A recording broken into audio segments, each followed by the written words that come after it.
What is up, guys? Welcome back to the channel. My name is the Classic Bandit, and welcome back to the one-man podcast with Mikko Maestro.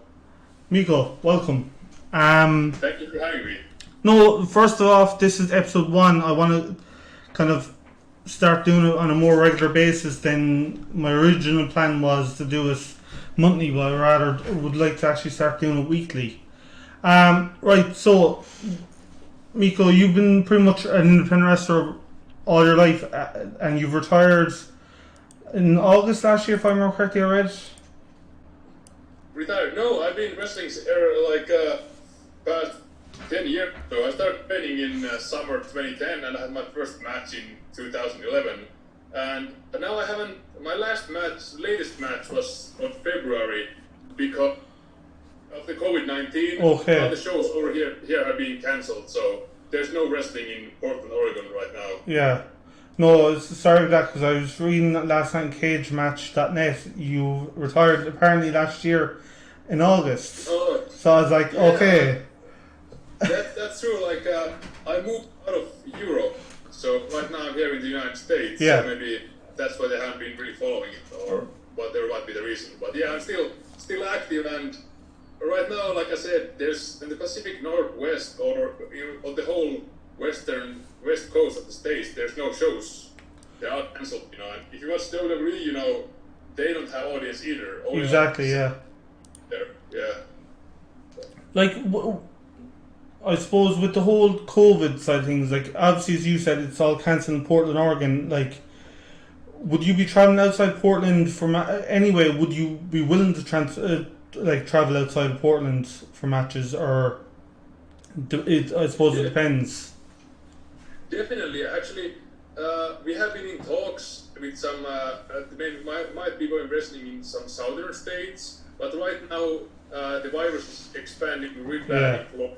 So I don't think it's gonna get much better than it's over here. So I heard on Instagram that there's some shows going on in like New Jersey and New York area, but I haven't really looked into that. I don't know how it's working. It's empty arena or just a spectator audience. From what I saw about the shows going on in, say, New York, there was one. This is going back, I think, 2 months ago. You probably saw it. It was all over all the news sites and everything that there was no social distancing going on, and it was a warehouse type of team, and literally everyone was right next to each other.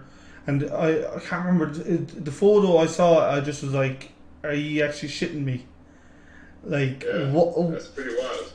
But like, I don't wrong. I get right. What are you meant to do? Right, you can sit here. No one can sit in these two seats, and you.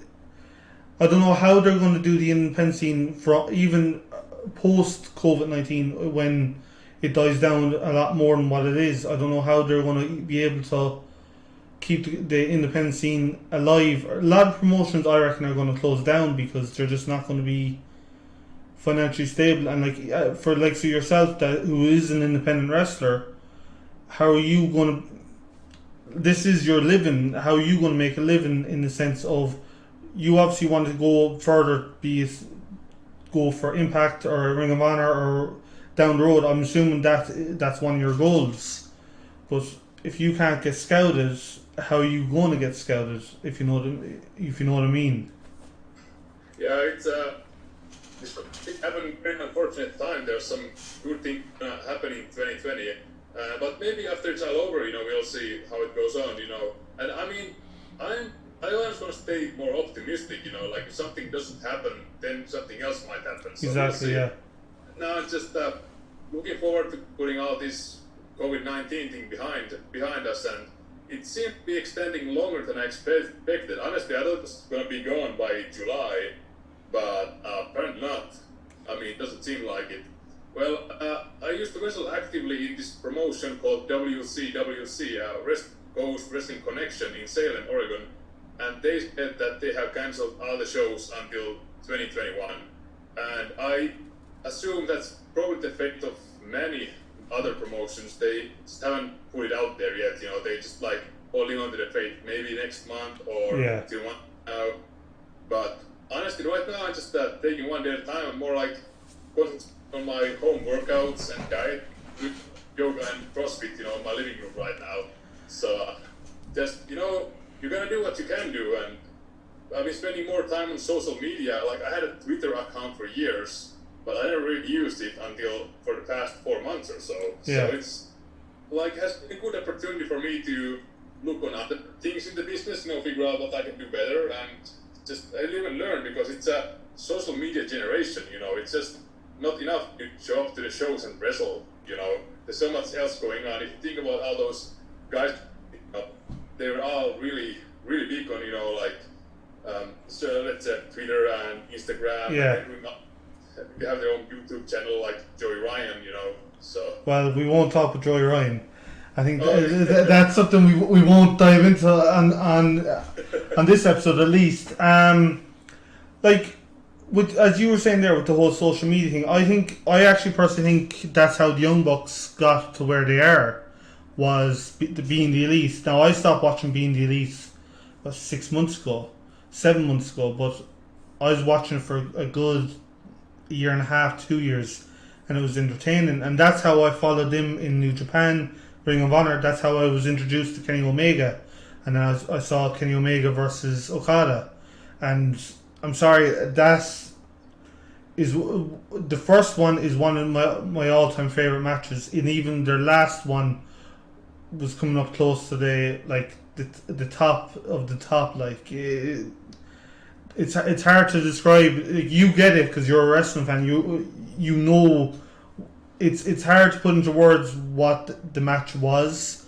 Like, I've watched matches that are 10 minutes long and I could fall asleep during, but then I could stay awake for an hour match, that even an hour and a half, and be entertained from start to finish. And like Kenny Omega, Okada, I've never watched New Japan. I only started watching New Japan really when they were in it. Now I don't watch it currently. I can dive in and out. Like if John Moxley's wrestling, I'll actually watch it because I follow John Moxley bids the t-shirt. I suppose that's my whole take on it. The whole social media side of things, I personally think it's there as a bonus. It's a free bonus. It's there, free advertising for yourself. Again, by the way, guys, Maestro's links are down in the description, so go give him a follow. I only have 621 subscribers, but best of luck with that one. And speaking of social media, would you have any plans on even doing your own type of series on YouTube, or even a podcast yourself on YouTube? Yeah, that's interesting. I really have no experience on video editing or filming that much, so right now it feels like pretty far-fetched. But that's how you gotta do it. I guess if you have to evolve and learn new things, that's something I haven't tried. Yeah. So I think definitely at least try it. And I heard some of my friends, they started streaming video games on Twitch or so. Yeah, Twitch. So stuff like that, I think that would be a good add to what I'm doing right now. If people who follow my Twitter see that I'm writing more about, not just about wrestling anymore, just expanding it, because I'm also maybe trying to gain, so how do I say, I might even reach some new audience who have never heard of me, and throw out some new hashtags or whatever. But right now, making my own YouTube show is not on my to-do list, but I might consider it, yeah. But even with doing your whole YouTube channel, I know, say Xavier Woods, for example, Austin Creed, he created the whole up down down, but if you look at guys that followed in his footsteps, Kenny Omega would have probably did it around the same time. Adam Cole is currently doing it. Even stream, you can stream on YouTube. If you go and watch, my very first video, it was about Daniel Bryan. I cringe when I watch it now. But what it was, I said, I want to actually, because I was reading articles and I was constantly on Facebook and just giving my opinion. I was like, why not go into the whole YouTube thing. Now I'm doing YouTube probably 3, 4, maybe 5 years. I've only 600 and plus subscribers, but like last year was probably the worst year of my channel because I think I uploaded maybe once a month, where the previous years where I was actually getting growth, I was uploading daily. And I want to go back to that. Like if you look at my recent stuff, I went 1 week where I had one every single day of the week, and then I stopped. And now the whole plan with doing the whole podcast is to slowly ease myself back into it and just get back into a routine and so on and so forth, if that makes sense. Yeah, like I said, I don't know too much about YouTube, but a friend of mine, Ronnie Back, is the most followed person in Finland. And I think it's crazy how he posts video like every other day and they get like 200, 300,000 hits. But he has to keep active, he has to keep putting those videos. Exactly. You know, people are gone. I guess there's just so much material going on there every day, I would imagine, that the competition is fierce, you know. Oh, 100%. Even in the, basically one of the communities within the wrestling community on YouTube is called the IWC. I won't say I'm a part of it because there's guys out there that just make up fake stories. Oh, CM Punk is returned to this type of stuff, and they're getting the clicks on their videos where I'm not, because I'm posting facts. And if, like, say if something doesn't happen that I'm interested in today, I won't post. I'm only posting, right, if something happens that I actually am interested, I have an opinion on, I'll post. Where these guys are posting daily, and they're posting, like, if you saw some of the stuff, it's idiotic. It is the best way I can put it. Like even with, like, your Instagram, your Twitter. Like, I only started following your Twitter last night, but your Instagram, I think I followed it last week. And the story around that was, I followed you and I said, alright, let's see if you follow me back. You followed me back, so I was like, yeah, I'm going to chance my arm now and see if I can get him for the podcast. And then literally, I think I was actually watching Extreme Rules at the time. And you messaged, I messaged you then, you messaged me the following day, and I was like, okay, didn't expect that. I was fully expecting no response, no reply, nada. But even with the whole, like, for those of you who don't know, you were, Mikko, you were born in Finland. Like, how was that transition from, like, I'm in Europe, I'm in Ireland. How was that transition from going from Finland over to Portland? I'll answer that in one bit. I just want to make sure that I'm following you back on Instagram. Oh, here you go. You are. I checked, don't worry. Like that was misinformed, you know. I answered your message that we've been following you, but you know, now I am. Now it's. Well, I thought you were. I'll check out Twitter after the podcast, you know. Now oh wait, sorry. Okay, I actually thought you were. Yeah. Okay. No, I didn't mean to fool you. That's for sure, you know. So okay. So I was transitioning from going to Finland to the States. Well, wrestling-wise, you know, it's interesting that over here we travel with car, you know, because the continents are, you know, the states are behind. Like, drive all the way to California. I mean, of course, a bit of a drive, like, I'd imagine San Francisco, it was like 9 hours one way, you know, so it takes me like a day and a half to do it. But there was 4 of us in the car splitting the gas, you know, so, you know. Yeah, and like, have you done that often? Where you've traveled from, say, like, Portland to San Francisco, or would it be once in a while type thing? I haven't done that too much, maybe like once every other month or so, because the local scene has been keeping me busy. Like, I used to wrestle actively on Blue Collar Wrestling, BCW over here, and they started their own television show on cable, so they were running shows every Sunday, you know, so I was pretty much booked there every Sunday, and it's hard to make it if you have a show on Saturday somewhere 9 hours away and then drive all the way back, you know, here, so sometimes the logistics just weren't there. And that's why I was saying it's different to the Finland, because I can't really drive anywhere. I could drive to Russia or Sweden, but when I went to wrestle in Sweden, they actually booked me a boat. So I was like, alright, I hopped on that one.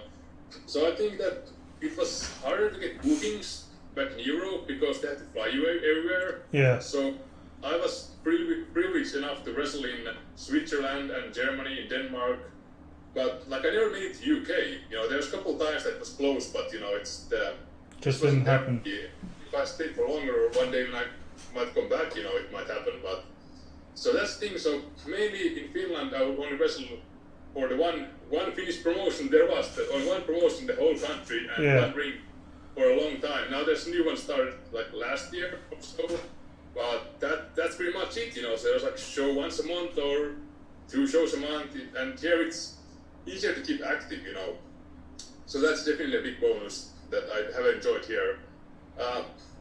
Generally, I mean, the lifestyle is different. You know, it's I don't know how to describe, but this is all about wrestling. I mean about wrestling. So, yeah, one thing I really like about traveling and wrestling everywhere else is that you got to wrestle different people. You know, in one promotion, you pretty much wrestle everybody once a year. You know, Yeah. So get really that many new faces. It's new people coming in once a year or every other year, even if that. You know, in Finland, there's only like 5.5 million people in general, and there's no wrestling on television anymore. So I don't think the interest was there.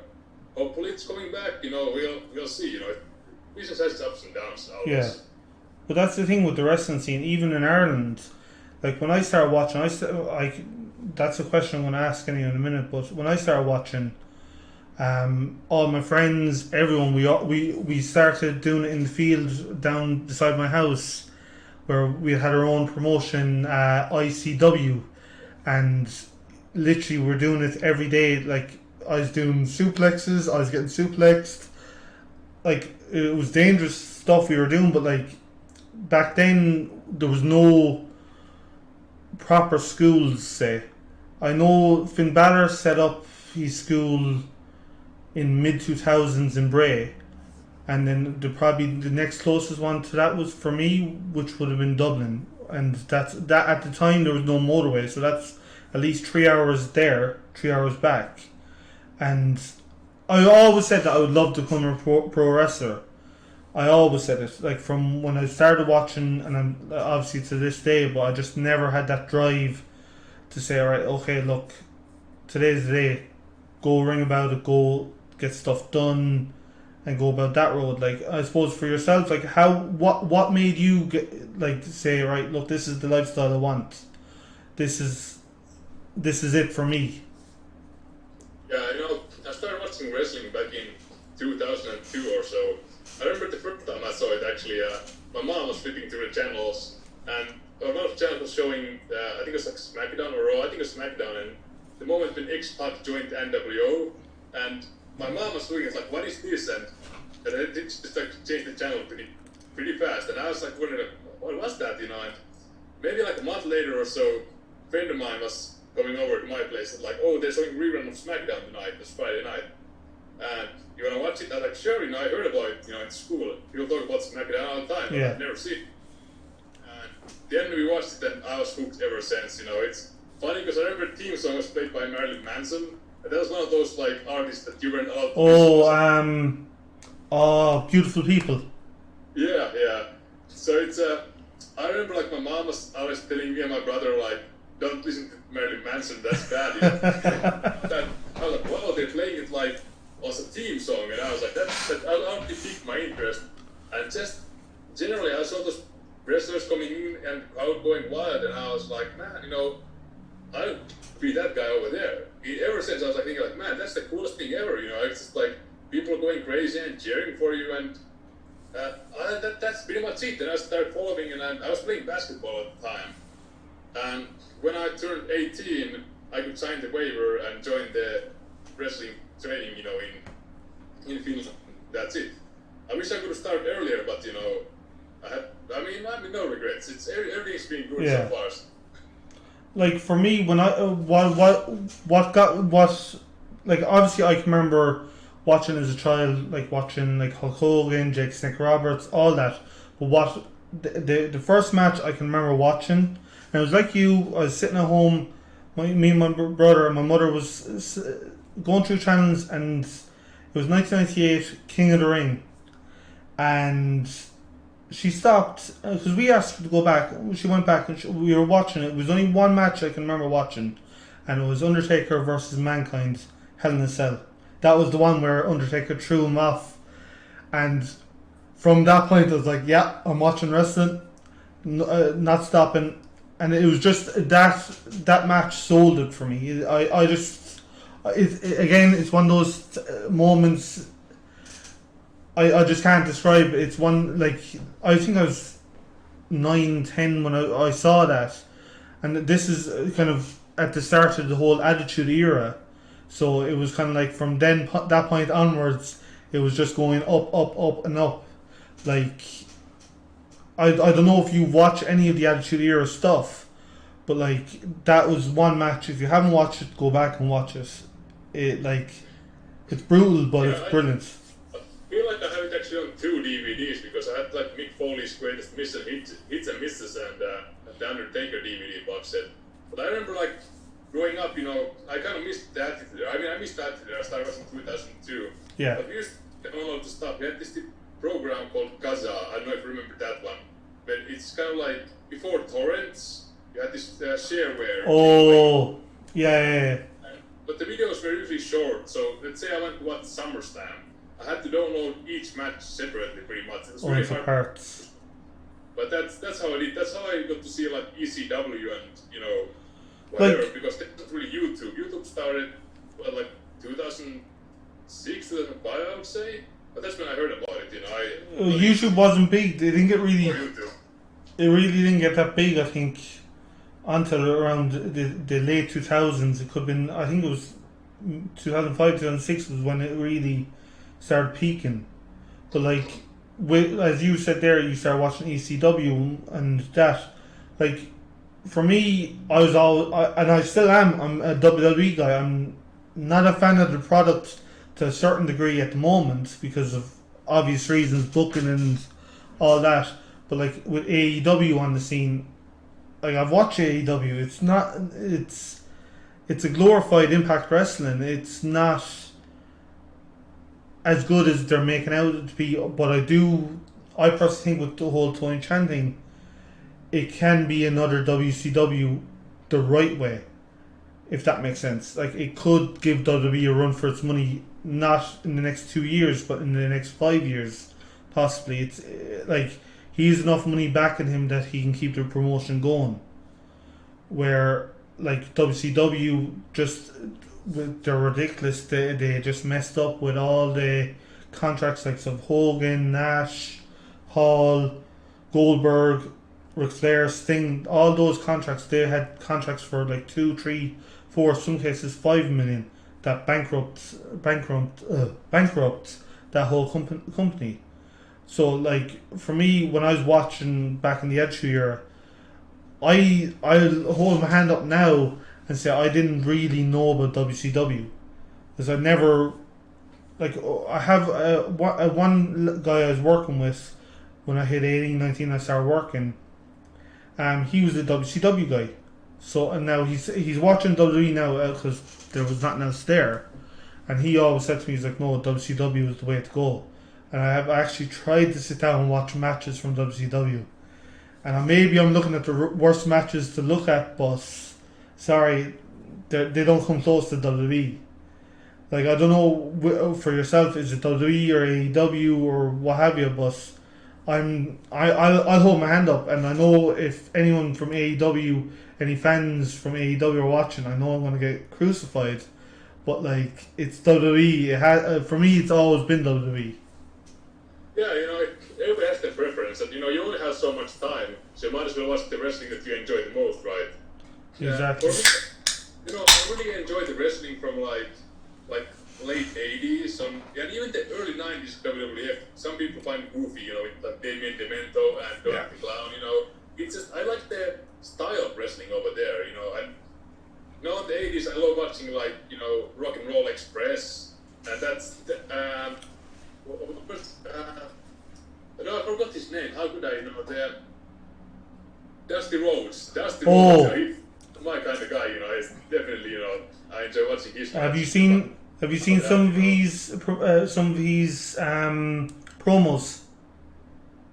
like watch some of his promos on YouTube.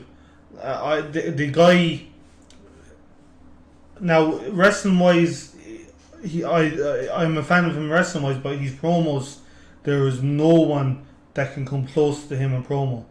Yeah, Like, they're amazing, you know. Son of a plumber, you know. That's. But what made it so good was it was so true. In the sense of he's the American dream. Like the American dream is you get up, you go to work. That's like he embodied his persona. And I think that's. I think it's such a No, such a perfect matchup, you know, if you watch Dusty wrestling Ric Flair, you know, because he's the working class man, and then you got the limousine flying, jet flying, limousine driving, you know. Like I actually loved the promos they did against each other. A couple of years ago, they were doing this feud. You probably did see it. Dusty was involved with it. Cody was, and Goldust was involved against. I want to say the Shield, and I think it was a Survivor Series or SummerSlam. And basically, like you saw the old school Dusty in a way. Obviously, he was probably hindered by booking from WWE, but like you just saw what he was to a certain degree. And like I think that's one of the things that's missing in WWE now, is it's so much pen to paper. This is what you're saying. This is what you do, and that's that. Like that's my whole gripe with WWE at the moment, and I don't know, like is that the way it is done on the independent scene where you, right? What about promos? But are you told right? Your match is 15 minutes. Are you doing old school where you're calling it in the ring, or are you kind of behind the scenes saying, right, look, let's try this, and this? Yeah, I don't want to open the curtain too much, you know. I feel like I like to keep, you know, how to say, like, magicians don't relieve their tricks, you know, kind of. Keep kayfabe. Yeah, kayfabe, yeah. So, but I think that WWE is a different product than independent wrestling or like live wrestling, since they're on television, you know, there's commercial breaks and there's TV time slots and a lot of those things you have to consider. But when you're with live audience, of course there's like time when the show starts and when it ends, and they might have a break in the middle. But let's say like, I never remember seeing a WWE match ending during a commercial break. And that's something that you might not think about, you know, Yeah. like where you watch the show. So it's like, there's so much going on, you know, there's like different element. I'm in WWE, so I can't say like how much it's different. Yeah. But I heard the stories like Chris Jericho used to wrestle a lot against X-Pac when he came to WWF, just to learn that new style of wrestling. So whatever that means, you know. Anyone you've heard that's been either in WWE or have left WWE, they've always said that there's a certain style WWE wants. And like when I'm watching the matches, and even like I would have watched, as I said, like New Japan, like Okada versus Omega, like I feel like there's not much in the difference of WWE style and outside WWE style. So there is that there, and I've constantly heard it, I've seen it, and I've read it constantly, that WWE have their own style, and that's there, and it's so hard for other outsiders to learn it. If that, like, how true that is, I don't know, but you've heard it off enough people to kind of say, all right, okay, some of this is true, some of it is. Yeah, the thing is like, when you travel and wrestle, wrestling is a little bit different in every country because it's like you train by different guys and you go from different backgrounds. I think the major difference in Europe was for a long time that in France the style was more like lucha libre, you know, more like Mexican, you know. And Yeah. that's a different, you know, like drawing the, and like there's some guys who might be in Mexico, but they're not really good at this side of the border, and vice versa. You know, there's guys over here who are the biggest stars. But when they go over there, you know, it's just it's not there. It just doesn't click, you know. But it's funny when you brought up New Japan Pro Wrestling. It's crazy how much has changed over the years. I remember watching back in like, I'd like to say like 2005 it was on Eurosport 2, starting like 2 a.m. or so. Yeah, I caught one or two at that time. Yeah, and I remember like people were like wearing suits there, in the audience and clapping, and it was like dead silence. Nobody was chanting or yelling. Like the whole wrestling culture was so much different. I remember watching that as a kid, and I was just like, that's interesting because I always imagine people with signs there being loud and rude and in the audience. And there's people, like they seem to be on their 40s or 50s, like this age group is older, and they're all suited up, like going to theater or something. Like, if you remember a couple of years ago, they did WWE did Beast to the East. That's where Kofi Kingston and Brock Lesnar, right? Yeah, and Finn won the NXT Championship over there. Yeah. Like, that was the weirdest show I've watched WWE do ever, because like when you're watching them in the States or anywhere in other parts of the world, there's fans cheering constantly throughout the match. But during the match itself, it was dead silence. You could hear him hit the mats, everything. And I always thought that, and like as you said about the whole Eurosport, I can remember watching one or two, and I did see the suits, and I just always thought that, this is strange. Like, are they going? Where are they going? Are they going back to work after watching the show, or what? Yeah, it's interesting because I can imagine people who grew up watching that kind of wrestling, and then they watch shows from the Western world, and they might be thinking the same thing, like, how rude is that? Why aren't they all suited up? It's a big sports event or something. We're talking to anyone who was in the audience at that time, but it'd be interesting to hear their opinion, like just combining the cultures. Yeah. Now there's another question I have, and I don't know if you know anyone in the British wrestling scene or not, but you've obviously heard about the whole Stand With Me movement that pretty much plagued the wrestling scene in the last 2 or 3 months, where certain wrestlers, like Joey Ryan, for example, was called out for basic actions, or you know where I'm going with this. Like, what? Like, obviously, I would imagine your take is similar as mine. That right, if it's proven that they've done it, then excommunicate them, get rid of them. Like, no matter how big of a star they are, they're not entitled to do any of the anything they're accused of, like Matt Riddle at the moment. Like, with him, he's been accused of, well, you've probably read the articles, like, of basically forcing his ex-girlfriend, who was his ex at the time, to sleep with him in a car ride with, I think it was 3 other wrestlers at the time. Like, have you witnessed any of that across the independent scene that you've been a part of? Because it obviously is there, but I don't know. Like, I don't think it was ever going to be in a big certain degree as it was in British wrestling. Yeah, the thing is, every now and then you hear the stories, and you're like, oh wow. But then again, there's so much gossip going on a lot of times, so that's why I don't usually. Yeah, what's true and what's not true. Catch on to it, because a lot of times you know where it came from, where the story got started from. But it depends definitely like which locker room you're at. But like wrestling in Oakland, California, there's this promotion called goo.gl, and I think it's like the most welcoming place on earth. They're all about the BLM movement and trans rights, and Yeah. I feel like they said that it's show that what was the slogan? Something like it's not for everyone, but everyone is welcome. Something like that, and it's like, it's.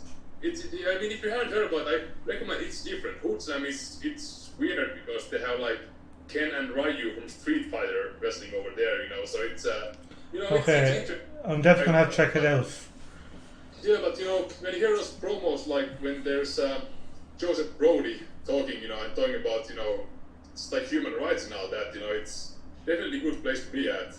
So it's interesting, like, in a way that how locker rooms are different, like there's places like that, where it's like, and then there's some other promotions that are like hyper masculine, you're like, they're just kind of like manly man, jacked up, Yeah. guys. I can imagine there was like in 950s or something, But yeah, that's the thing. Like I said before, sometimes it's hard to know where the stories got started from. But this now that people are getting called out on like Twitter or social media, it's different since people, how to say it, when the victims are talking, it feels like more into it. But this movement when it got started, and it was around the time when wrestling spin off, So like if you're wondering like what's happening like right now or in locker rooms, it's I've been pretty much staying home quarantining. Now. But like, I don't think there has to be too much of like harassment or something that I haven't seen. I just maybe I'm just lucky that I've been into promotions that have been taking better care of people or caring. Another one, a good one where I wrestled is called All Pro Wrestling, and I think that's been, all my experience with people over there, it's been amazing. It's like, it's hard for me to imagine that they would even poop somebody, I mean, but I guess we all have skeletons in our closet, so. Exactly. Like, when I was reading all the stories with Jordan Devlin, Matt Riddle, there was a number of them, like Joey Starks, who's a Irish wrestler, and I was saying to myself, all right, okay, I don't want to say these are all false, but there is going to be some of them that are far-fetched, that are not going to be 100% accurate. Like, there's always two sides to every story. With the whole Matt Riddle side of things, now he's come out in public, he said that he's taken legal action, he's taken legal advice, he can't comment, but the only thing he'll say is that he made WWE aware of it when the WWE signed him. So, like, that, for him, for example, that to me is him saying, alright, okay, get ahead of it before it comes out. So, like, I would imagine he doesn't feel like he's guilty. I just imagine he's trying to cover himself before anything comes out of it, if that makes sense. Yeah. But yeah, I think that's all I really got to say about that. I was surprised how many cases were popping up, so I hadn't really followed all of them, because I remember when I heard about the movement, and then like, oh, like this guy, and oh, that guy, and then I was like, I felt like it was like eight names first, and then it became like 16, and But this is the problem. Like, you get one or two genuine names, and then the rest of them are just jumping on the bandwagon. I don't want to like sound like I'm saying that they're all false. Some of them may be, some of them may not be. We're never going to know the full stories. As always, there is two sides to every story. So it's kind of, I suppose, I'm trying to word this as nice as I can. It's no point in, like, say, Jordan Devlin, for example, like, blaming him when he may not be 100% at fault, or half the story is missing of what actually happened. You're unless you're there, you're never going to know. And that's, I suppose, to touch on the whole social media side of things, that's the biggest issue with social media for even pro wrestlers now. You take one step out of place, it's blown into a bigger deal than it actually is, if that makes sense. Like, I think we were better off moving on to the next question, and I have to ask, because I've been asked this. Probably one of my first questions to ask you: what made you pick your entrance music? Oh. How did it go? Honestly, I mean, I always been a fan of the Offspring, so I was thinking that it would be nice if I could use one of their songs. I think wanted to use one other of their songs. I think it was like Self-Esteem or something like that, which, now that I think about it, like, back then I didn't know. I started out, so think about it. Oh, like right now it wouldn't make any sense. Like, well, I was thinking of Catch Beginning or whatever, you know. And then I was told that Daniel Bryan is using that theme song, that I shouldn't use it. And I mean, when he was pressing, I think, a Ring of Honor or something. Honestly, I didn't remember that. But then I had to choose another song, and why not? I was thinking Pretty Fly for White has pretty long intro, so I don't know if it's gonna work. But eventually it started working in my favor, you know, because, you know, the anticipation builds up, and I just think it's a catchy song. And one thing that I heard from Stone Cold Steve Austin and Gangrel, I mean, I never met Stone Cold Steve Austin, you know, I've been training with Gangrel, but they said that, you know, you can walk, when you can walk into your entrance music, then it's a good one. And then I found the steps on like how to walk in with Pretty Fly for a White Guy, kept going on with it, and you know, I think it's just sets up this light-hearted atmosphere. Like, people are like, it's kind of goofy, you know, and they're like, wait, what is this guy's deal anyway? But then when I come there, you know, all smiling and all that, you know, I think it's just, people take you too seriously, you know, I think it's easier to reach for them, you know? Yeah. Like, when you're smiling and high-fiving, and it's not, how do you say, not, I mean, it's hard to explain, it just worked for me. That's how it ended up being, and I stuck with it for the past, well, it's been 10 years almost, well, like 9 years. It just was a trial and error thing, you know, I tried it, and I didn't have anything better to play, so I kept going, and yeah. So no plans to change it anytime soon? No plans to change. I think if something works, you know, why mix it up? Exactly. Like, for me, as you were saying, but like, once you learn, like as Gangrel was even telling me, that once you learn how to walk to your entrance music, it shows the music fits. That couldn't be truer, and I'm only thinking of how true it actually is. If you look at certain wrestlers and their entrance music, it fits that persona, that person down to a T. Like, if you look at of Triple H, Daniel Bryan, for example, in WWE, Undertaker, I suppose, is the main guy. Like, their entrance music, they know how to walk to theirs, and so it fits them down to a T. Where with yourself, right? I'll admit, I actually was saying to myself, he has to be a heel, working as a heel, as that is such a heel type of persona, like a theme song to have, like Pretty Fly for a White Guy, work as a heel. And I just was like, it has to be a heel. So can you answer that? Are you actually a heel in the ring, or do you prefer working as a babyface? When I started out, you know, I started out as a heel. Honestly, I remember getting in the ring, and I was thinking it must be easier to piss people off. You know, I was thinking it's hard to be liked, but it's easy to be hated. And that worked out pretty well. But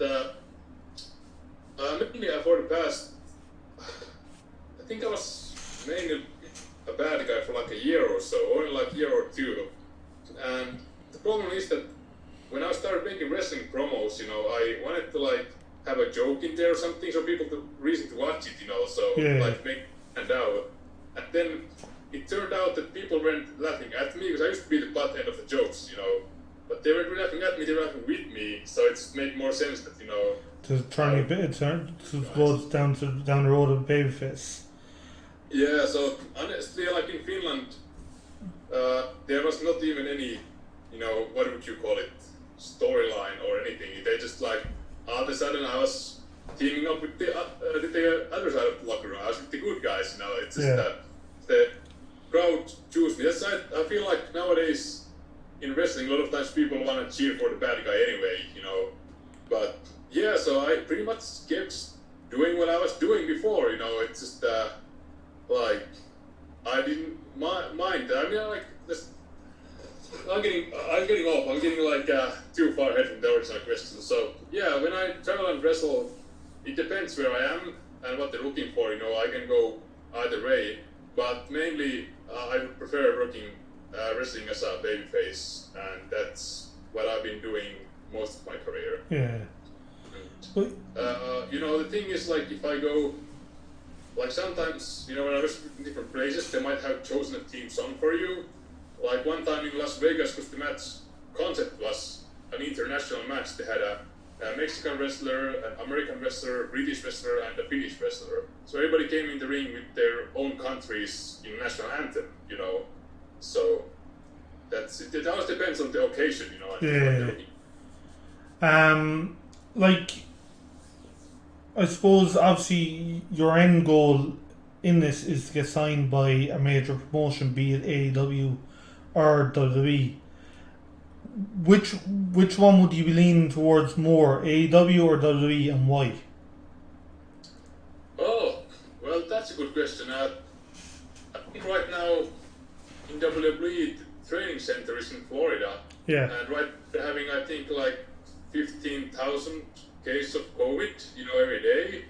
But then again, I think AEW is based in Florida too, But I mean, that's the top of my head, because every day I watch the news, all they talk about is COVID-19. That was in my mind.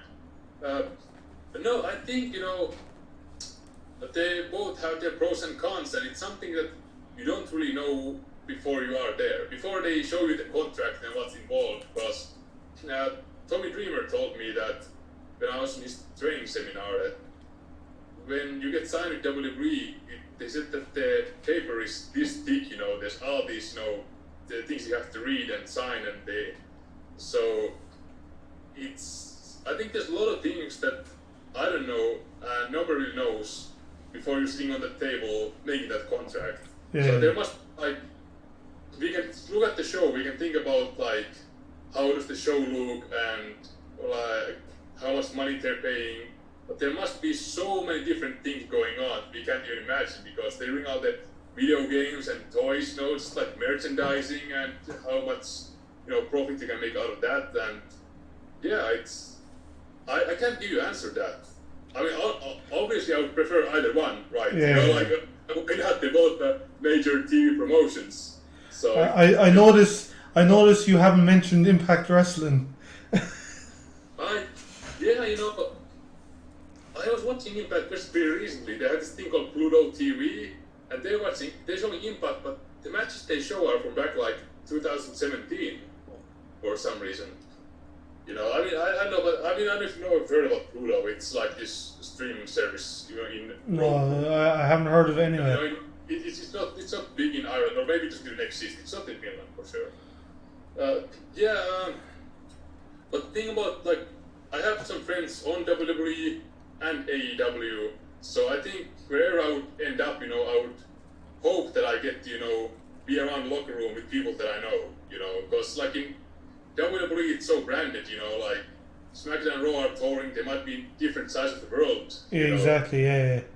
And then you have even NXT where, NXT is based in one place, but if you're called up, if say you start off in NXT and you're called up to Raw, you could be working the East Coast and SmackDown could be working the West Coast, or SmackDown could be in Europe where you're still stateside, or vice versa. So for me, and I always saw looking at other basically the Raw, SmackDown and NXT, I don't know what it was, I always preferred NXT because it was in one place, and I always felt like you got the better matches with the fact of this travel schedule isn't as painstaking as Raw and SmackDown are.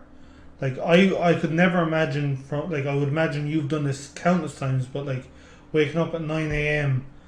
As you said, driving down to say San Francisco for a 20-30 minute match, turn back around and driving back up the road.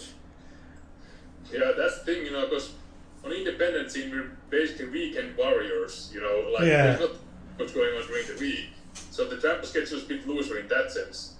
But there's so much traveling going on. That's why I was saying wherever my career takes me and where I end up, I hope that I'm around people that, that I enjoy, because when you're sitting on a car, and driving, let's say 9 hours, it's a long drive, and you can't really watch TV or anything while you're on the wheel. Yeah. So that's the thing that I don't think I really thought about when I was watching, WWE when I was a kid, that they're every time on different location, there's so much traveling going on in wrestling. But yeah. Yeah. I would have been the same. Like, I wouldn't have thought about, oh look, they're in New York today. Tomorrow is next. This day next week they're in San Francisco. Like, I know nowadays that they're fine. They have the flights and whatnot. I think they're given. I think I read they're given 2 days a week off. But it's normally kind of, say if you're on the Raw brand, you're off. I think it's. I read it somewhere. I think you're off a Friday and a Saturday. And Saturday and Sunday. But if it's pay per view, you're working the Sunday, so you only have 1 day off that week. So even the thought of that where you're working some weeks 7 days a week, like it takes its toll obviously on your body, on everything. Like you just want when you're off just to chill out and relax. Yeah, it's the jet lag is the big problem too. Think about it. Like over there in Ireland, it's like 9 p.m., 10 p.m. right now. But here it's 10. just getting like 2 o'clock or something. The sun is still out there. It's bright. The sun's gone down here. Well, I mean, like I took the flight from Europe to the States, or from States to Europe so many times. Like a 10-hour flight, and I'm 6'4" tall, so those planes are pretty small for me. Yeah. So it's. I think the first 4 hours or so, I'm thinking like, yeah, I can do this. It's not too bad, but yeah, it just gets brutal, And that's one thing that I was wondering as a kid, like, why doesn't WWE come to Europe more often, or they came to Finland like once a year if you're lucky. But now I can totally understand. If you're doing TV 11 months a year, in the States, it's just impractical, It's so stuff like that I never thought about, even though it's out there on every show. Yeah. Never crossed my mind. Even like for me when I was growing up, there was 1 year that they did a pay per view in Belfast, and now I'm down, say the southern part of Ireland, where obviously Belfast is at the tip top, and I did the drive actually to Belfast last year, and I think it took about 6-7 hours drive. But they did 1 year. They did the Dublin. They had a live show in Dublin. Like it was WWE Live or whatever. This, I think it was before the brand split, or it could have been during the brand split, the first brand split, that this happened. And then they had New Year's Revolution the following night. And even looking back now, and I'm saying to myself, the wrestlers that were wrestling at the house show in Dublin, probably more likely having to get on a flight that night to fly to Belfast, even though it's probably an hour at most flight time, but still, like as you said, you're 6'4", you're sitting down for 20 minutes in that confined space. You just want to stand up and just stretch your legs. So like I suppose that's one thing I'm thankful for, that I never went down your road in the sense of pro wrestling, because the travel, I think like any podcast I've seen, any article I've seen from wrestlers, they're always talking about the travel schedule. It's never kind of issues inside the ring or in a promotion. It's more or less the travel. Be it you could be down one side of the country, say 2 days before that, you have to be at the other side of the country in 2 days time type thing, and it's brutal. Like that's one thing I'm kind of like, I'm glad I don't have to go through, so to speak. Touching it back, I suppose, on AEW and WWE, and I know you're probably going to try and stay as neutral as possible with this question. Which one do you think WWE can put AEW to bed, or do you think AEW will live on?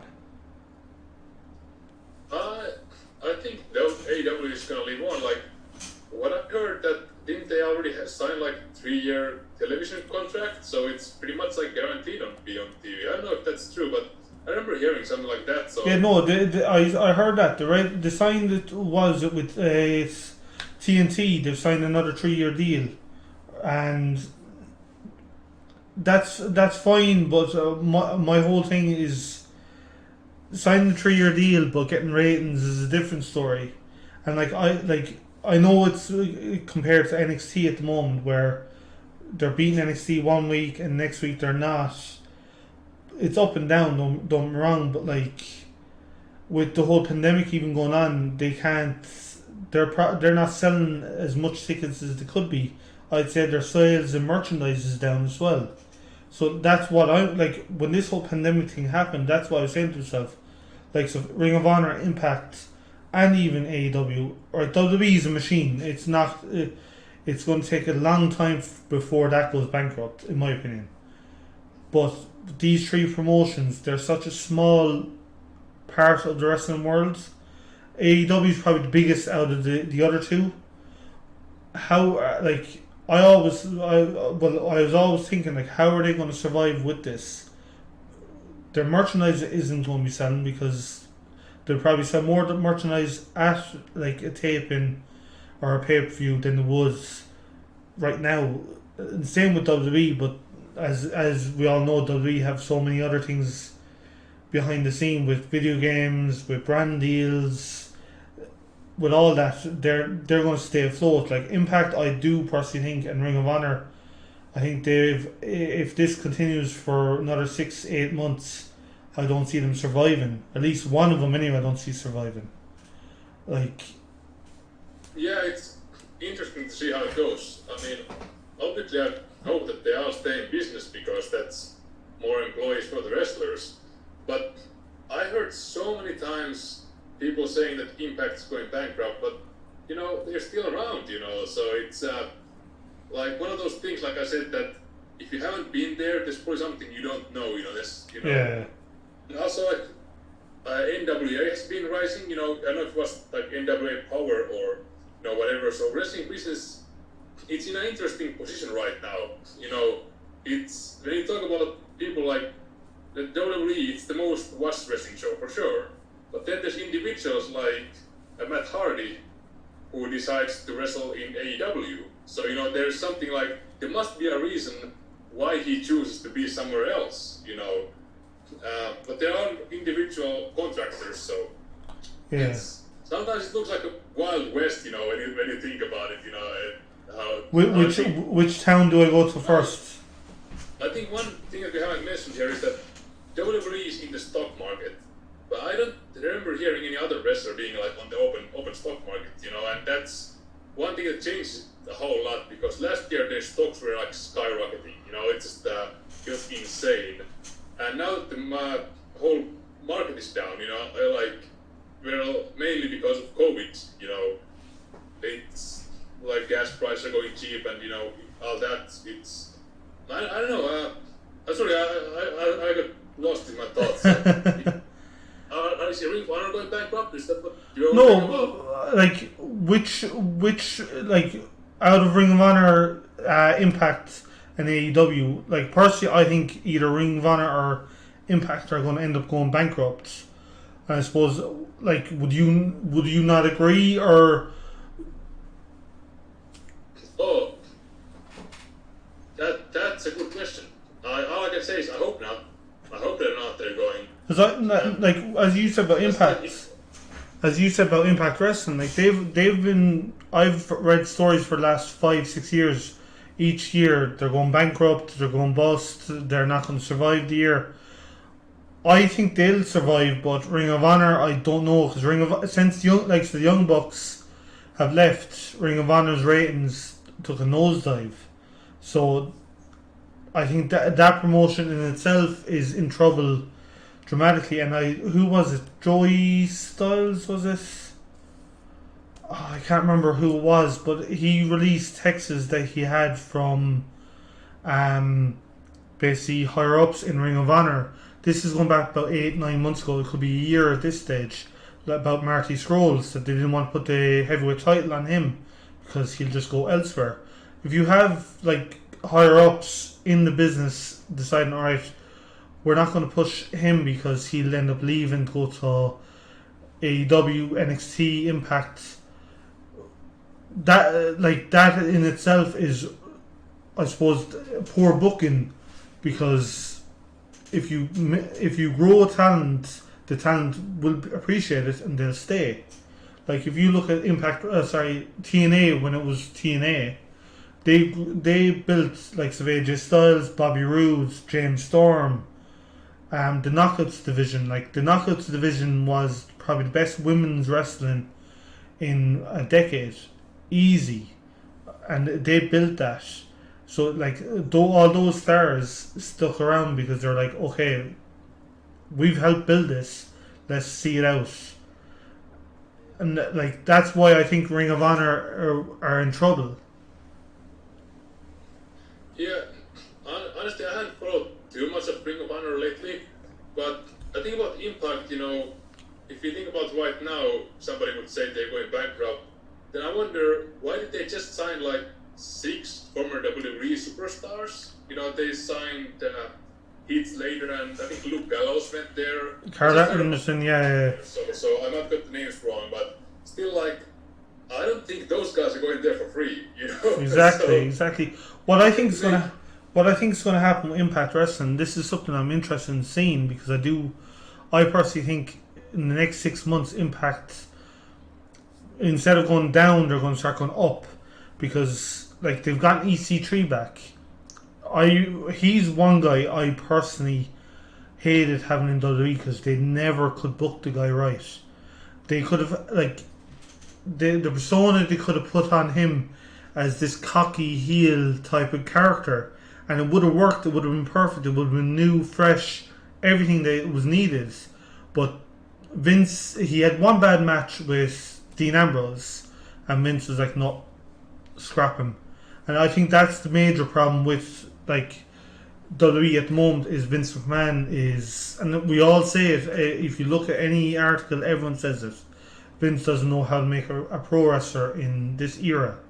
He doesn't because he's like I know you've said you haven't watched recent Raws or SmackDowns, but you don't need to know like the way he's booked like Cedric Alexander, Ricochet, Mustafa Ali. Those 3 alone, those 3 are excellent. Now Ricochet, in my opinion, is a heavyweight champion down the road.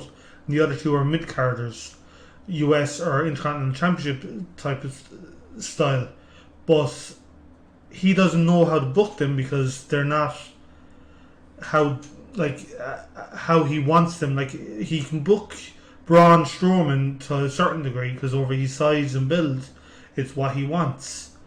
But like then the ones the stars like some Daniel Bryan size, he doesn't know what to do with them.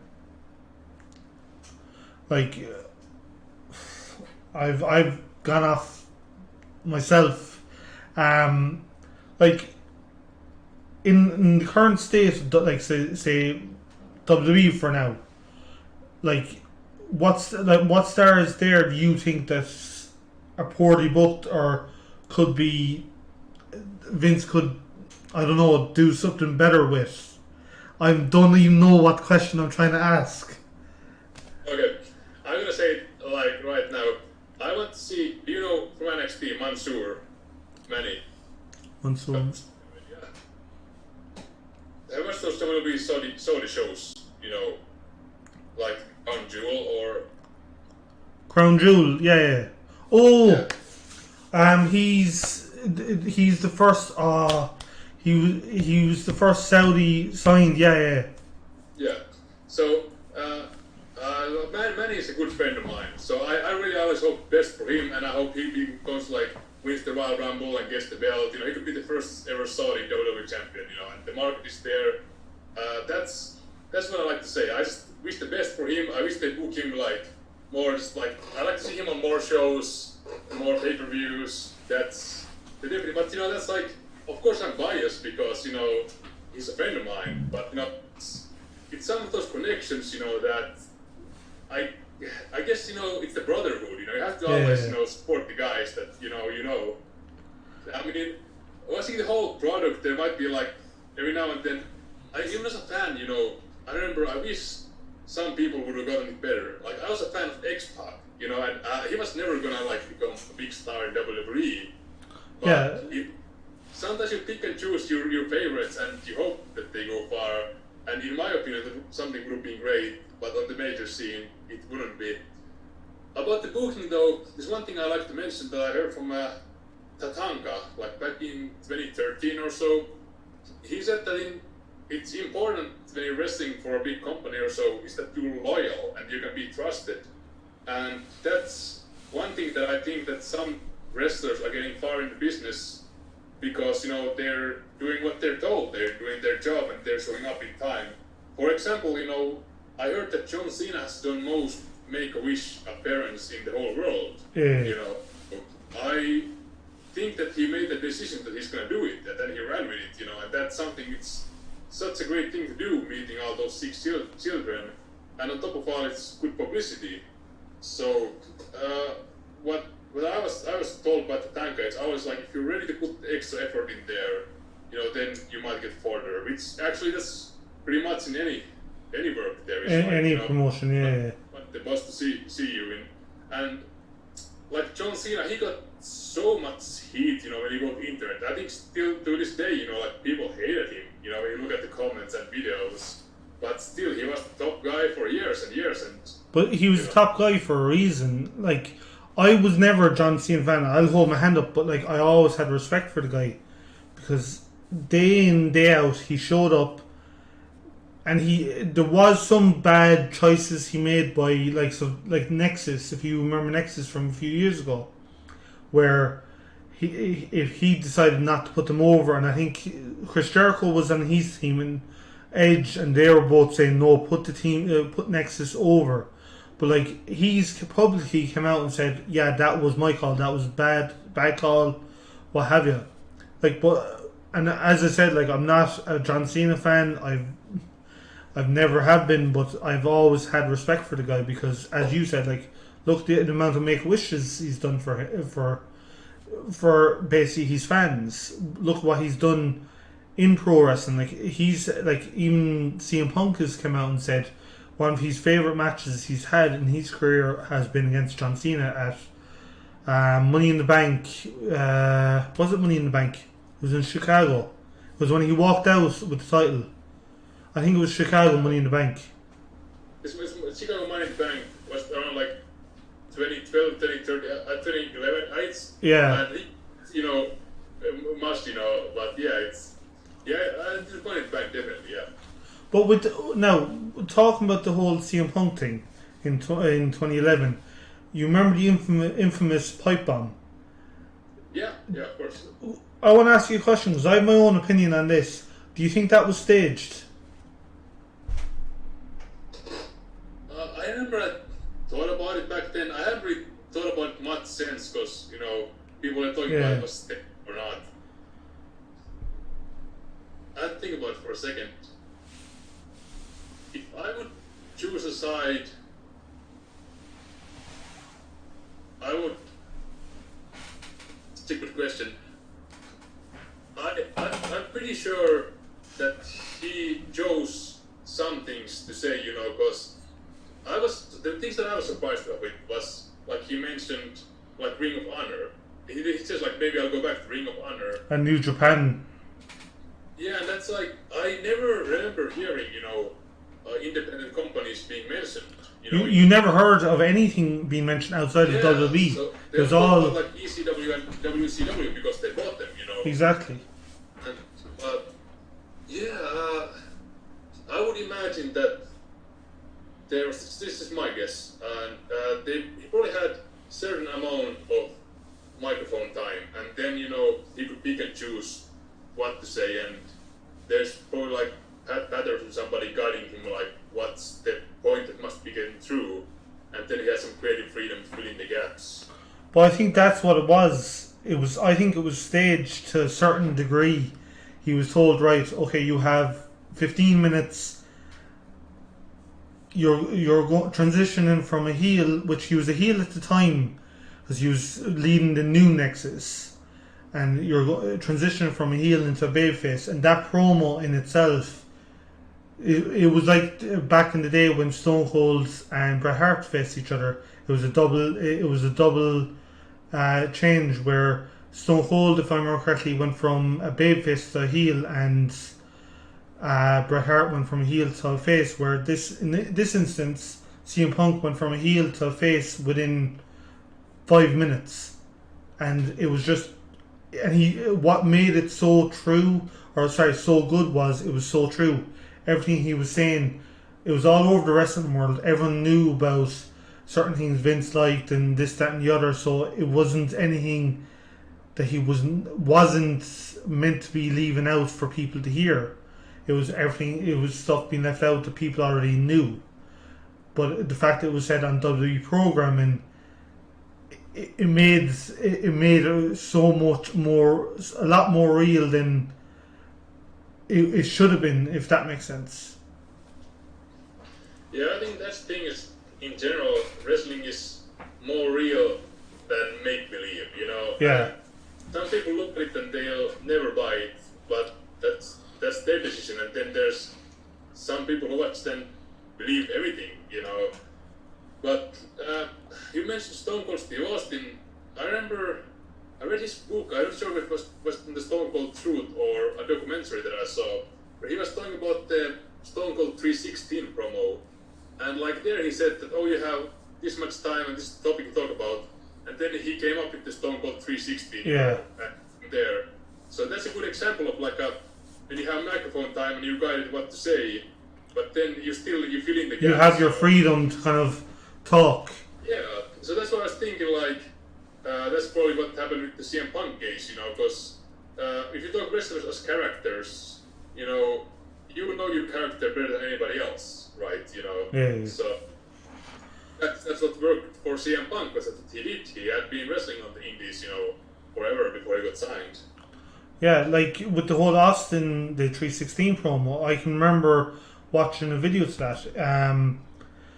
He was in, I think it was Corpus Christi, Texas, which is basically such a religious state, and the 316, like John 316, like it was an ultimate heel type of heat he got that night. I know. Was it the book or was it? It was a documentary. I think this you'd seen. So I think I've seen the same one, and he was talking about it, and you just, again, it's you're giving your character, as you said there, you're giving your character more creative freedom. Right, these are the points I want you to make. Go out and make them, but put your own twist on them, and that's what I think is missing right now in WWE, and some retrospect in AEW. I think AEW's issue at the moment, and this is from a fan looking in at it, is they're taking too much jabs at WWE. Like, if you look at Being the Elite, a lot of it is jabs at WWE. Don't. Just do your own thing. That's what you've been doing all along. That's why it got you to the stage you're at. Do your own thing. Yeah, throw jabs here and there, but not... Like, that's why I stopped watching, say, Being the Elite. It was jab after jab after jab. And before that, it was jabs here and there, but it was never... Each episode will stick in a jab, or 2 jabs, or 3 jabs. I don't know if you watched Being the Elite, but if you remember back when, just before they announced AEW, they had this whole Frankie Kazarian going around. You couldn't see his face, but he was going around the whole Triple H, bald head, sledgehammer, and that was a jab at WWE. But the way they did it was perfect, because it led to basically them announcing AEW. And I'm gone completely off topic, but this is how all my videos go, so... No, but it's good, it's nice to talk about, freely about wrestling, it's, not being just like, if it was like 2-hour interview, it might get, how do you say, exhausting, but exactly, yeah. So far, at least on my side. But no, like, this is the thing with me, and any of my friends that are interested in wrestling, we sit down, we talk wrestling. I could be there for 4 hours before I realise it's 4 hours, and all we're talking about, and we could only be talking about what has happened in the last week. Like, yeah. For me, like, I've been watching since '98, so what? That's been 25 years, 24, 25 years. I've been watching for a fucking long time, and like, I did stop watching, I think, for a year or two, and I don't know why I stopped watching, but when I went back, the first pay per view I went back to watch was WrestleMania 25, and I nearly turned it off because it was like, this is shit. Then The Undertaker, no, it's the truth. Then The Undertaker versus Shawn Michaels, and I just was like, yeah, I'm back watching wrestling. Like, Oh yeah, I'm glad you didn't like turn down that match. That's the first thing that comes in my mind. I was like, that's the only thing I can't. I know the only other match I can remember off WrestleMania 25 was Triple H versus Randy Orton. And that was only because of the build up to that match. Because I thought they built that up excellently, but the match was poor. Like I personally think, but then again, it was following Undertaker versus Shawn Michaels, so any match following that is not. It's not going to be live up to what it should be. Yeah, I remember that show was coming up, because the movie Wrestler was out, and then Yeah. Mickey Rourke audience. And what I heard, I thought at the time, I thought that Mickey Rourke was going to wrestle Jericho, and that's one thing I was kind of disappointed because I was curious, like how it's going to turn out to be. Yeah, because I can Is it remember. going to happen or not? It didn't happen, so that's. Yeah, I can remember reading an article that apparently it was going to happen, and Chris Jericho was petitioning for it to happen. And I think if it did happen, Jericho is like one of the safest. Well, I've read. I obviously don't know, but what I've read is he's one of the safest workers in the business. Like he'll look after you in the ring. So like I was saying to myself, this actually could be like really like a top match put together right, obviously. But like I don't know why didn't was it Mickey Rourke that backed out, or did WWE say, right, look, no, we don't want to go down this road? But I think I remember hearing that they were afraid that Mickey Rourke wouldn't win the Oscar, from his act if he went to WrestleMania. But I mean, like I said, I don't know the whole story, and whatever's out there might have been written by a 14-year-old. exactly. But yeah, I do remember that when it comes to celebrities with wrestling, sometimes it works, sometimes it's train wreck. I don't know if you ever saw that Jay Leno in WCW, talk show host, Yeah. like teaming up and wrestling against Hulk Hogan or something. I had like vague memory of that. I think I have to go back to it. Yeah, I think I can remember that. It's good, No, with WCW, like they had the booking they had, like they had one stage Vince Russo winning the World Heavyweight title, and I'm like, Yeah. he's head of creative. He's after writing himself into winning the championship, and he's not even a wrestler. And like, I don't know, that for me, if I was watching WCW back then, I would have turned it off there and then. I would have been just like, no, done, good luck, bye. Yeah, it's interesting, in similar topic, they made this movie like called Ready to Rumble. It's like comedy of wrestling about these wrestling fans, and David Arquette is there, the actor known from like Oh yeah. and he ended up winning the WCW title. But now years later, like last year or so, he actually started wrestling on the indie scene. I don't know if you heard about it. Yeah, no, I read that, and I was saying to myself, to be fair play to him, kind of, but like it's a bit late in the game to kind of go at it, like. Yeah, it's. But then again, he already has the name, So we'll see how it goes, and I don't have to mention name. I quote somebody. One friend of mine said that it's never too late, and you're never too old. And he got signed to AEW on his 50s. I don't know if you heard about Dr. Luther, pronounced Luther on AEW. No, when you said it's got signed in his 50s to AEW, I was thinking of what's his name, one half of the Rockers, Marty Jannetty. Oh, I hadn't heard of that. Oh, I missed that one. Huh? I think I think he signed basically to a backstage role in AEW, or well, now I read this about again 8-9 months ago. This was in around the time when Marty Scrolls became free agent before he re-signed with Ring of Honor. But like, Okay. how true that now? Again, I read it, but as we all know, it could be a 14-year-old writing some of these stories. So you have to pick and Yeah. choose what to believe. But I mean, I think it's great that now AEW came around and there's like 2 major shows, because I feel like wrestling is coming back. Like for a long time, I mean, it hasn't peaked the popularity that it once was, because it was like everywhere. Yeah. Even Finland, like they haven't been on Finnish TV for, I would say, past 7 or 8 years.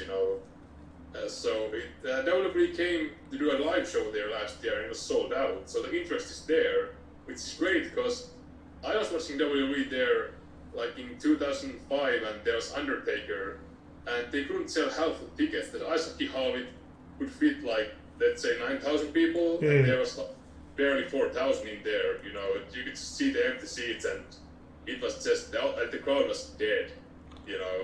But now seeing years later that it's getting sold out, it brings hope that business might be picking up again. Well, I do think like it's not going to be an attitude era type of pickup. I don't think it's going to be that, but I do think it's going to be bigger than what it has been in the last 10 years, 15 years even.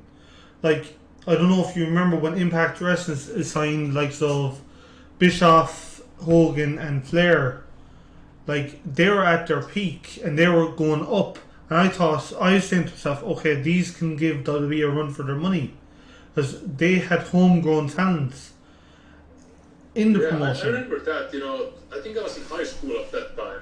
So they started showing the show on Monday nights too. Which I think was a big at the same mistake. time, WWE was doing the guest general manager angle. Yeah. And they, at the same day when TNA went live, WWE brought back Bret Hart. I have memory of that, I was like, oh wow, like, I remember like following that, and I was like, now this is war, they're playing rough right now. But you see, what the other thing was they had scouts in TNA's audience, and TNA were showing the scouts on live TV, saying, "Oh yeah, we know you're here." Like, I think they were announced them as names from the wrestling world, and they were just announcing each of the scouts' names. I think there was like 3 to 4 scouts from WWE in the audience.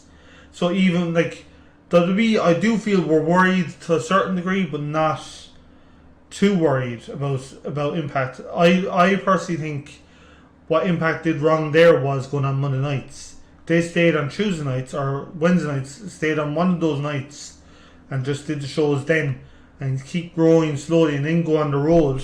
Because they weren't at this stage, they weren't on the road, and go on the road and see how can they sell out arenas across the country. Like, this is my opinion again, but I think the biggest mistake TNA made back then was bringing in Bischoff and Hogan, and even Flair. Now, I'm a fan of Ric Flair. Bischoff, not so much. Hogan, I am and I'm not.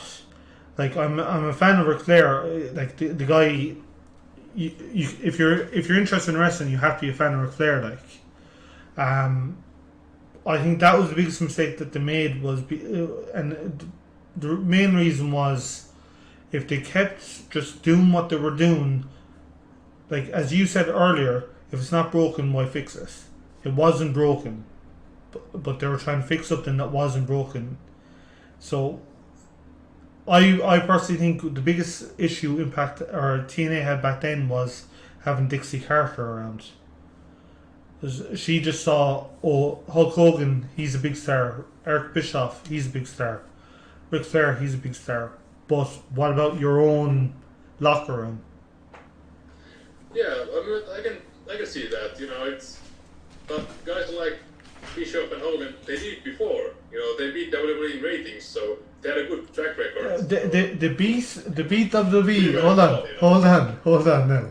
They beat WWE up until Mick Foley won the championship, and they went on air before because that Raw was pre-taped. They went on the air and told their fans that Mick Foley was winning the championship that night, and all their fans switched over to WWE, and that was Eric Bischoff's call. That's true. But I mean, what an amazing memory, you know, like people changing the channel and finally Mick Foley, you know, getting the belt, you know, it's. I can actually remember that night. He even gives me chills talking about it. Because all you see is just 1, 2, 3. And DX is out there. And DX, if I remember correctly, DX at the time were a heel faction. And they were out with Babyface, parading him around the ring. And I know, was it the time the corporate ministry were around? And yeah, it was. The corporate ministry were out. And they were acting as the heels out there. And I just was like, this is actually one of those moments that you kind of get goosebumps looking at. Like, anyone looking at basically Mick Foley would have said, yeah, he's never going to win the heavyweight championship. Never. But, like, he did. And I think what made that so special was all the fans, people watching at home, wanted it so bad. It's like a couple of years ago with the whole Daniel Bryan thing. WrestleMania 30, everybody wanted it for about since SummerSlam. They wanted him to have the title, and it was such a unique thing that fans forced WWE to change their direction and to put the title on him. The same with Kofi last year.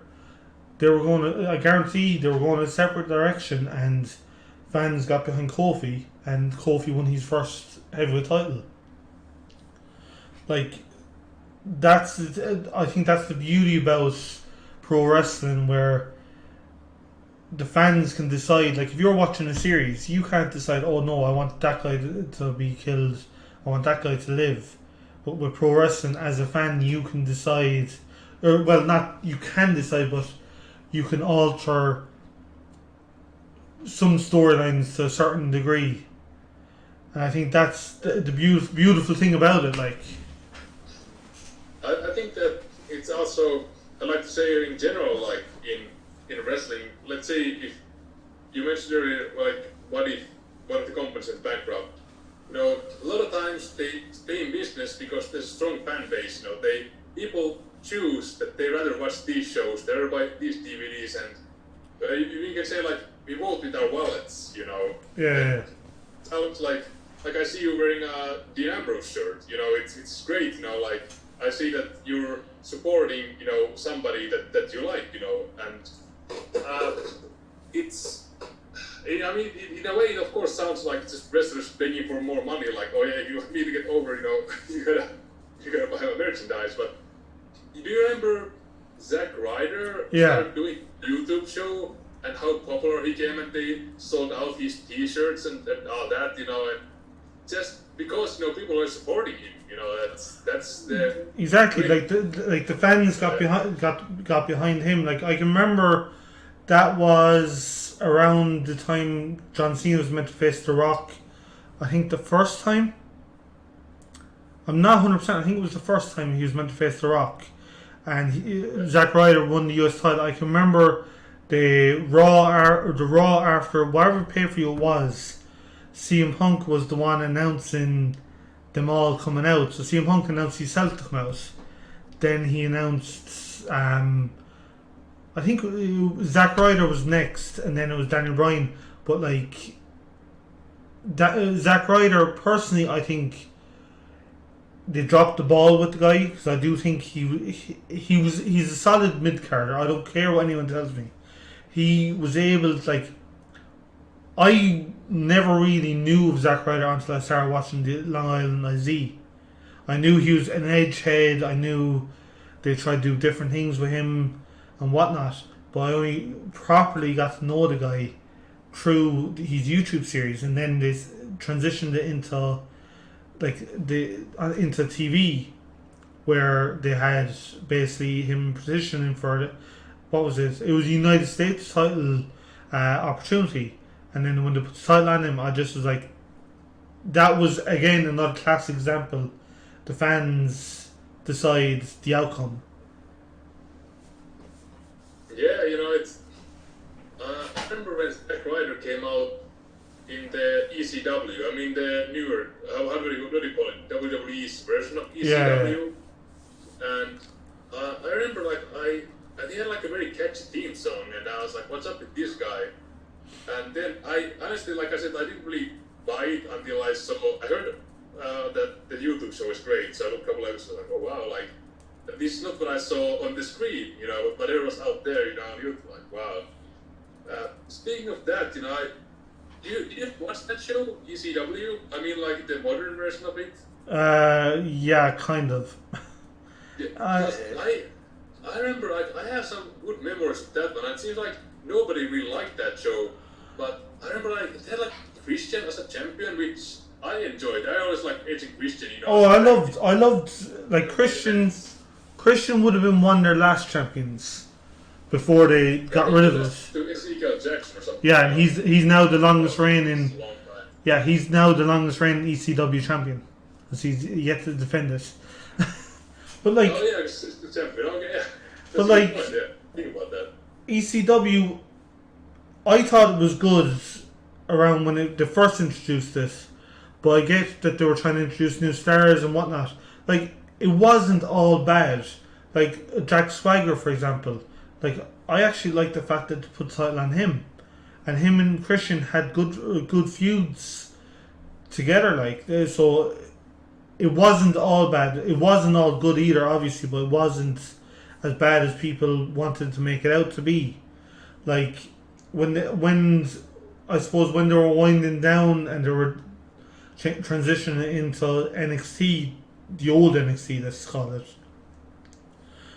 You could tell that they were kind of giving up on ECW, because even like Ezekiel Jackson, why put the title on him? Leave it on Christian and have the promotion go off the air then. So you could tell that they didn't, in the end, they didn't put a total backing behind the promotion that they were trying to revive. Like another thing, I don't know if you know, when they bought WCW, the original plan was to keep it on air with all the stars from WCW, but obviously they couldn't buy half the contracts from Time Warner due to the fact of them being on ridiculous money. I think Booker T they bought out, but with the agreement that he'll go on a lower rate, and there was one or two others. Buff Bagwell they actually bought out as well, but the whole idea was to still have the competition there, but under the WWE umbrella. Like, what they were trying to do with ECW when they brought it back was that. Like, I don't know if you saw the Hammerstein Ballroom ECW One Night Stand. It was the first one that they brought back under WWE. If you haven't seen it, go watch it. It was the night RVD won the WWE title. Yeah, I guess John Cena. Right? Yeah, it was excellent. It was excellent, and it was what ECW could have been. But the problem there was then WWE were trying to make, like, ECW. The best way to describe the promotion was it was a grunge kind of rock promotion, rough around the edges. It wasn't as production wise as WWE is. So I think WWE then were like, all right, okay, we're going to change in this, we're going to do this, we're going to do this, and they were molding it too much into the way they want. They have their other shows than the way ECW was. If they left ECW the way it is, or the way it was, even back then, it would, I think, it'd still be living on today. It would be NXT. There would be no NXT. It would be ECW, and they could even be using ECW as their developmental system. Because I think back then they had OVW as their developmental system. But like, so, and even leave Paul Heyman do his thing with ECW, because like he built ECW. And like speaking of Paul Heyman, actually, like, you heard that he's no longer head of Monday Night Raw. He doesn't write for WWE. Sorry, doesn't write for Raw anymore. It's now Bruce Pritchard. Like personally, there I just feel that's a bad call because yeah, the ratings were dropping, but like the guy was pushing stars like so Cedric Alexander. He was actually trying to push Apollo Crews, which I think Apollo Crews can't talk on the mic. I'll be the first one to say it, but he can do it in the ring. Put a manager on him, he's fine. Like he was there trying to push the younger guys, and this is I suppose where WCW went wrong. They were focusing on the older guys, and I think WWE are focusing in a bit too much on your Brock Lesnar. Like I'm a massive fan of Brock, I'm a massive fan of Edge, but build up your roster like what NXT is doing, like what the ECW did. ECW had a lot of no names in the promotion when Paul pretty much brought it from ground up back in what the early 90s, where like it was your hardcore wrestling. Like every match there was something going to happen, a chair shot or bloody kendo sticks are going to come out, and something on those lines. Like Yeah, I was thinking about you mentioned the homegrown talent. Now that I think about it, I don't really remember WCW creating any other stars than Goldberg. Like, they didn't. Portland, Like if you think on top of my head, I don't remember. there wasn't, like if you think back to the time when they were building up likes of Goldberg, right? In their locker room, they would have had likes of Chris Benoit, Eddie Guerrero, Perry Saturn, Dean Malenko, Chris Jericho, Rey Mysterio Jr., Billy Kidman. The list can go on, and these are all guys. Alright, some of which went into a backstage role with WWE, but there was names there that, like so Jericho. I personally think Jericho is one of the best wrestlers of all time, on the mic and in the ring. Like Eddie Guerrero, like it's easy to say because Eddie's passed away that he is the greatest of all time, but he was the greatest of his generation. If you look at like what he did in WWE with Chavo, with the light, cheat and steal, like that was it. That was gold. Chris Benoit, we all know his outcome, but like he was an excellent technical wrestler. Dean Malenko, again, he wasn't a talker, but he could perform in the ring. So like WCW had all these guys, like so Booker T even in their locker room that they weren't using, and that's my fear. That's my biggest fear with WWE at the moment. Because as I said at the start of this podcast, I'm a WWE guy true and true. I won't go anywhere else. I'm WWE, but that's my biggest fear with WWE. Like if you look at WWE right now, you have Angel Garza. I love that man. Like he's excellent on the mic and in the ring. Like his whole persona he's doing right now is, if you think back to Eddie Guerrero, Latino Heat, it's the same persona, the exact same. But you have like sort of him, Andrade. You have Ricochet. You have Apollo Crews. You have the list can go on, and they're not. That's my biggest fear. They're not trying to build those guys. They're focusing on now. I'm a Seth Rollins fan. I'm 50-50 on trying to think now of his name's gone out of my head. Roman Reigns. I'm a 50-50 guy in Roman Reigns. Like I'm a massive fan of like Dean Ambrose. Like I am a fan of Dean Ambrose. John Moxley. I am a massive fan of him. That's one of the reasons why I watch AEW, is because John Moxley. So like they like take those three men that they introduced at Survivor Series, a part of the Shield. The Shield has come probably one of the best factions in recent history of WWE. Like the next closest to them would be obviously D-Generation X, the original D-Generation X, like with Road Dogg, Billy Gunn, all those guys, X-Pac, like all those guys. They built those three men up, and they all won World Heavyweight Championships. So like they can do it, but like my fear is they're too concentrated on these older generation, because like you know Brock Lesnar, you know Edge, Christian, we all know those guys, but how many of us knows Angel Garza, Adam Cole, Finn Balor, for example? The one thing about like WWE, if you said that you don't enjoy the product right now, is that when wrestling, I don't really usually worry about like I wonder like what people could do different or what is. I like to watch it as it is because it goes in rounds. You know, if you think about three-man band, you know, and all of a sudden there is Jinder Mahal and Drew McIntyre, WWE champions. You know, like who would have thought? So Heath Slater's next.